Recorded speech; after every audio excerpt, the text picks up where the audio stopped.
Miyapur CI Prem Kumar suspend అయ్యారు. CI Prem కుమార్ను Cyberabad CP Avinash Mohanty suspend చేశారు. తన పట్ల అమర్యాదగా ప్రవర్తించారని మహిళా సిపి మహంతికి ఫిర్యాదు చేయడంతో విచారణకు ఆదేశించారు. విచారణ అనంతరం సిఐ ప్రేమ్ కుమార్ను సస్పెండ్ చేశారు సిపి అవినాష్ మహంతి.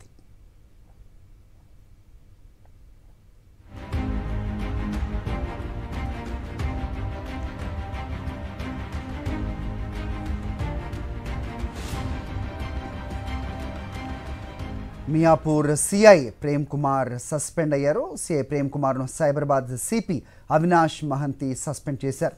తన పట్ల అమర్యాదగా ప్రవర్తించారని మహిళ సిపి మహంతికి ఫిర్యాదు చేయడంతో విచారణకు ఆదేశించారు ఆయన. విచారణ అనంతరం సిఐ ప్రేమ్ కుమార్ను సస్పెండ్ చేశారు సిపి అవినాష్ మహంతి.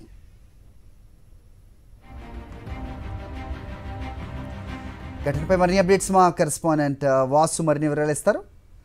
వాసు చెప్పండి. సో మహిళల్ని వేధించే వాళ్ళ మీద చర్యలు తీసుకోవాల్సిన సిఐఏ మహిళని వేధించడం ఏంటి? అది నిర్ధారణ అయినందువల్లేనా ప్రస్తుతం సిపి అతన్ని సస్పెండ్ చేశారు? ఏంటి ఘటన పూర్వఫలాలేంటి? అప్డేట్ చెప్పండి.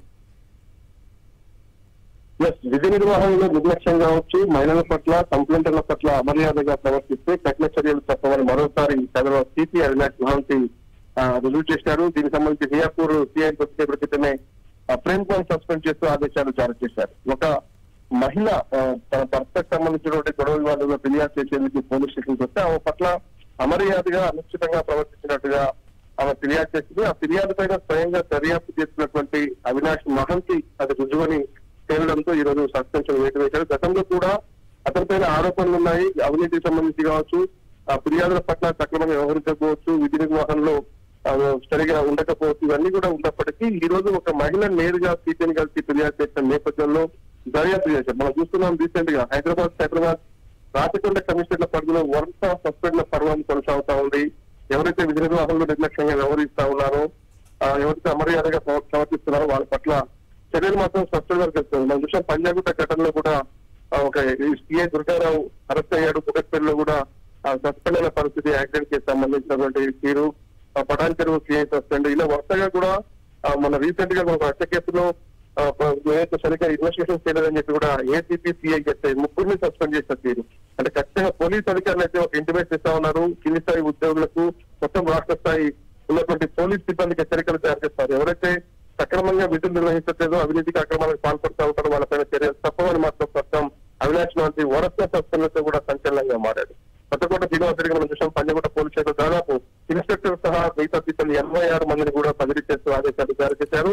ముగ్గురు కమిషనర్లు కూడా ఇదే స్థాయిలో కూడా పనిచేస్తున్న పరిస్థితి కనిపిస్తా ఉంది. ప్రభుత్వం నుంచి కావచ్చు, డీజీపీ నుంచి కావచ్చు, ఉన్నత స్థాయి అధికారుల ఆదేశాల నేపథ్యంలో ప్రస్తుతం ఇలాంటి అధికారులందరిపైన కూడా సస్పెన్షన్ వేయడం అవసరమైతే సర్వీస్ రిమూవ్ చేసేందుకు కూడా వెనకాడమని కూడా హెచ్చరికలు జారీ చేస్తా ఉన్నారు. రైట్, ఎలాంటి మెసేజ్ చేస్తున్నారు ఈ రకమైన చర్యలతోటి? స్ట్రింజెంట్ యాక్షన్ తీసుకుంటున్నారు కమిషనర్స్. వాసు చూస్తా ఉన్నాం మనం రీసెంట్ గా మనం వరుస సస్పెన్షన్లకు సంబంధించి కావచ్చు, అరెస్ట్లకు సంబంధించి ఎవరైతే అమర్యాదగా కావచ్చు, లేదంటే అవినీతికి సంబంధించి ఆరోపణలు వినిపిస్తున్నా కనిపిస్తున్నా ఇమ్మీడియట్లీ సస్పెండ్ చేస్తా ఉన్నారు. అవసరమైతే పోలీస్ అధికారులను చూడకుండా కూడా అరెస్ట్ చేసిన పరిస్థితి కనిపిస్తా ఉంది. మనం చూసాం రీసెంట్ గా పంజాగుట్ట కేసులో 2 ఇన్స్పెక్టర్లు అరెస్ట్ అయి బెయిల్ పై విడుదలైనటువంటి నేపథ్యం గమనిస్తున్నాం. మిగతా కొంతమందికి సంబంధించి అది మనకి రీసెంట్ గా తోడిపోయి ప్రమాదంలో కావచ్చు, అమర్యాదగా ప్రవర్తించినట్టు ఒక ఎస్ఐ కావచ్చు సస్పెండ్ అయ్యాడు. అవినీతి ఆరోపణల నేపథ్యంలో ఇప్పటికే చూస్తున్నాం. ఇన్వెస్టిగేషన్ యాంగిల్ లో కూడా ఆ తప్పు చేసినా సరిగ్గా వ్యవహరించకుండా ఫిర్యాదుదారుల పట్ల కూడా సరిగ్గా వ్యవహరించినట్లయితే సస్పెండ్ చేస్తూ ఆదేశాలు చేస్తారు. ఇప్పటివరకు మనం చూస్తున్నాం ఒక్క నెల రోజుల్లోనే 10 మందికి పైగా హెచ్ఓలు ట్రాన్స్ఫర్ అయిన సస్పెండ్ అయిన పరిస్థితి మనం చూస్తా ఉన్నాం. అరెస్ట్ అయినటువంటి సిచ్యువేషన్ గమనిస్తా ఉన్నాం. ఇక ట్రాన్స్ఫర్లకు సంబంధించి మాత్రం ఎవరిని కూడా లాంగ్ స్టాండింగ్ కావచ్చు, ఆరోపణలు వినిపిస్తున్న వారిని కావచ్చు, అవినీతి పాల్పడ్డ వారిని కావచ్చు, వాళ్ళందరినీ కూడా ట్రాన్స్ఫర్ చేస్తున్న పరిస్థితి మనం గమనిస్తున్నాం. 100 అంటే హైదరాబాద్ లో దాదాపు హెచ్ఓలందరినీ కూడా ట్రాన్స్ఫర్ చేశారు. సైబరాబాద్ లో కూడా అదే పరిస్థితి వస్తుంది. రాచకొండలో కూడా దాదాపు వాళ్ళందరినీ కూడా అటాచ్ చేసినటువంటి పరిస్థితి, జోన్లకు అటాచ్ చేసి కూడా అవసరమైతే ఇతర ప్రాంతాలకు తరలించినటువంటి తర్వాత పిఆర్టీ లేని పోస్టింగ్ ఇచ్చినటువంటి పరిస్థితి గమనిస్తున్నాం. ఎవరైతే సిన్సియర్ గా పనిచేస్తా ఉంటారో, ఎక్కడ కూడా సైడ్ వీల్ లేకుండా వస్తారో వాళ్లకు మాత్రమే పోస్టింగ్ ఇస్తున్న పరిస్థితి కనిపిస్తా ఉంది. గతంలో ఎమ్మెల్యేల ఎంపీల నేతలపై వచ్చినటువంటి అధికారులు ఎవరైతే ఉన్నారో సైడ్ వీల్ చేసుకొని డబ్బు సంపాదన ధ్యేయంగా పనిచేస్తున్నారో వాళ్ళపైన మాత్రం సీరియస్ యాక్షన్ ఉంటుందని ఇప్పటికే పలుమార్లు హెచ్చరించారు. అదే క్రమంలో కూడా పనిచేస్తున్న తీరు గమనించి సస్పెన్షన్ చూస్తా ఉంటే అంటే ఎవరైతే నెట్ల మీద ఎమ్మెల్యేలుగా Okay. దగ్గర నుంచి పెట్టుకున్న వాళ్ళందరినీ కూడా సస్పెండ్ చేసినటువంటి పరిస్థితి కొనసాగుతా ఉంది. రైట్ వాసు.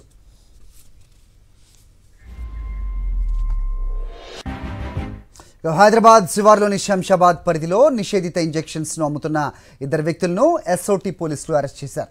నిందితులు పహాడీ షరీఫ్ ప్రాంతానికి చెందిన మొహమ్మద్ ఎజాజ్ మొయినుద్దీన్, మొహమ్మద్ అక్రమ్లుగా పోలీసులు వెల్లడించారు. 30 ఫెమిన్ టెర్మిన్ సల్ఫేట్ ఇంజెక్షన్ బాటిల్స్, 4 సిరంజీలు, 3 సెల్ ఫోన్లు, 27,000 నగదు స్వాధీనం చేసుకున్నారు. మరింత సమాచారం మా కరెస్పాండెంట్ సాయిని అడిగి తెలుసుకుందాం. సాయి చెప్పండి, సో మెఫిన్టెర్మిన్ సల్ఫేట్ ఇంజెక్షన్ దేనికి వాడతారు, ఇవి ఎలా పట్టుబడ్డారు, ఎలాంటి ఇన్ఫర్మేషన్ ఉంది పోలీస్ దగ్గర, ఏంటి మీ దగ్గర ఇన్పుట్స్? హరి, జిమ్ లో వచ్చి కండలు పెంచాలనుకునే వారిని టార్గెట్ గా చేసుకొని ఇవి అమ్ముతున్నారు. ఇవి వాడితే వెంటనే జిమ్ లో ఎక్సర్సైజ్ చేయగానే కండలు పెరుగుతాయి, దేహదారుఢ్యం అది ఇంప్రూవ్ అవుతుందని చెప్పి వారిని నమ్మించి వారికి ఇంజెక్షన్ ను దాదాపు 200 ఉంటే 1500 నుంచి 2000 వరకు వారికి అమ్మి సొమ్ము చేసుకుంటున్నారు.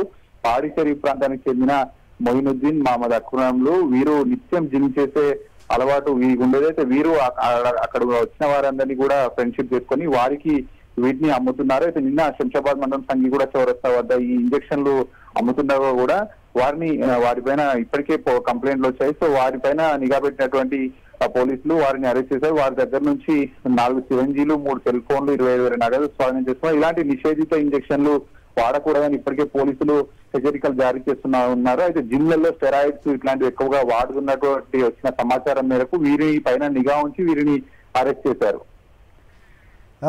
ఓకే సాకిర్.